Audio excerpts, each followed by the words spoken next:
Specifically, I need people to put some respect on the strike throw character's name a little bit, right? So, how long have I been playing Giovanna? Hard since like March. So everyone's like, man, how can you think she's interesting? She's so boring. All you do is strike throw. Like, what is that? Like, that's so simple. You're not doing anything. And you, my friends, are getting baited.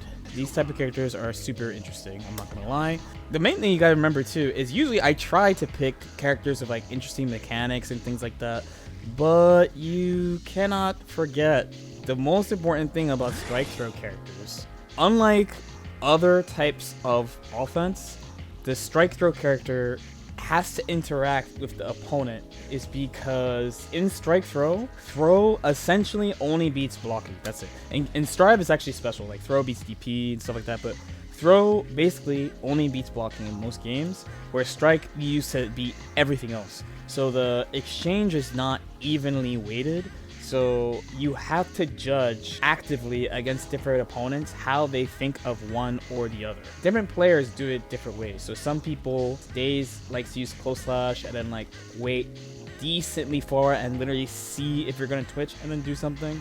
Other people have canned strings that attack certain things. That's the style I'm pretty familiar with. Having strings that automatically time if someone is picking a defensive option and then make my choices based off that later. It's a constant back and forth that I found really engaging, and it's one of like the main things about fighting games is about interactions. So that's reason number one. People also overlook just the fundamental aspect and how you use it with these type of characters as well. Giovanna is especially good at whiff punishing. In order to whiff punish somebody, so one, you need to see the move, then two, you need to recognize the move that is whiff punishable and then that is possible to whiff punish, and then three, pick the appropriate action. You would have to be waiting for it in the first place. Like you would need the assumption, oh, I'm gonna stand here and wait for this. If the opponent chooses to like pull up instead, you gotta pick something else. If the opponent is waiting for you, then you gotta act on that as well. In neutral, you generally, at least for the well-made strike throw characters, you don't just do whatever you want. Again, it's kind of like this back and forth of,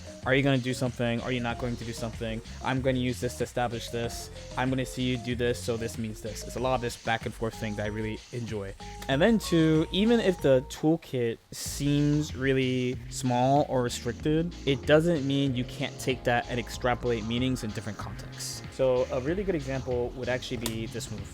So this is our 2-on-4K. Famously, this character is really simple because she only has 4 special moves. That's crazy, right? Imagine only having 4 special moves. But this move is -4. So what does this mean? One, if someone is close enough, okay, if you can instant block it, it's a guaranteed punish.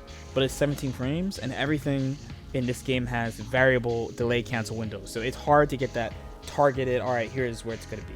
So -4 is safe to most, not all, but most characters of the game. So Geo is actually lucky that she has a 4-frame 5P. Chip can do it with his 5P. You commonly see, I want to say it's 5P, 6P, and Toreka is what they use. And Soul will have like 5K. But most characters don't have this. So against characters that do have this, it's pretty hard / straight up bad to use this in a point blank context.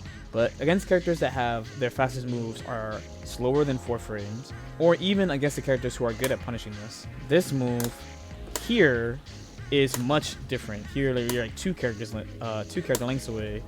You might not be able to do something about this so easily, and Geo can even act on her negative frames maybe, because nobody has a fast move that also reaches that far to punish her. Understanding this, you would have to figure out ways to get yourself to that positioning. So how do you do that? So one example would be maybe instead of using the general Geo string, maybe you delay this a little bit and you sweep. So sweep pushes you out really far, and then you do this, and then you're at a nice spacing right here.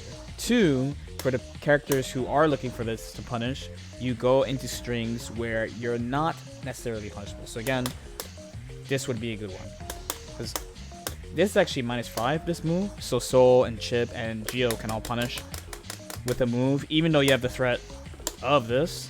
But as opposed to this is 3 frames. So definitely it's just Soul and Chip.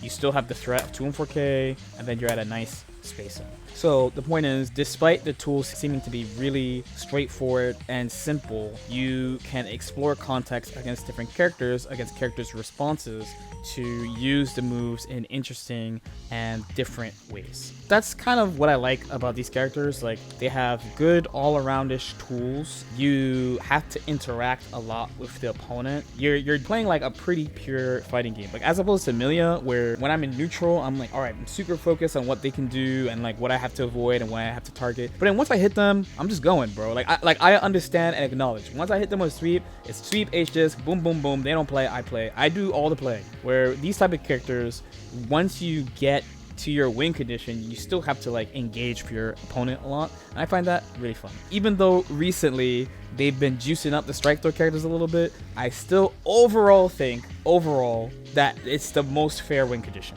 Overall, the most fair win condition. I'm ready for people to talk a lot of shit. Overall, compared to all the other things that I have seen as win conditions for characters in fighting games that I've played, I think strike throw is the most fair. Any questions? What do you think about this win con compared to others in a tournament context? Ooh, strike throw is not easy to win with in tournaments, besides Guilty Gear, I feel like. Because Guilty Gear, we have throw PRC. So throw PRC really puts it in the strike throw. Like, that shit is unfair, throw PRC. But overall, there was a thing for a long time where people were like, Soul is hard to win with in tournaments because it was hard to do strike throw. Strike throw isn't that exhilarating to execute, Ayama? What do you mean? Because the thing is, like, when you beat somebody with a strike throw character, bro, it's like you are seriously hitting them. Because they have the chance to pick, like, the option set is more even on both sides for the most part, unless there's like character stuff or resource stuff. So like when you hit people with a strike throw character, you're like, man, I did that. Where like when I hit people with Milia, it's like, yeah, I did that too, but it's like they can't do anything about it. It's pretty low risk on my end, unless they have some character that fights it well. Where like for a traditional pure strike throw character, like you call them out.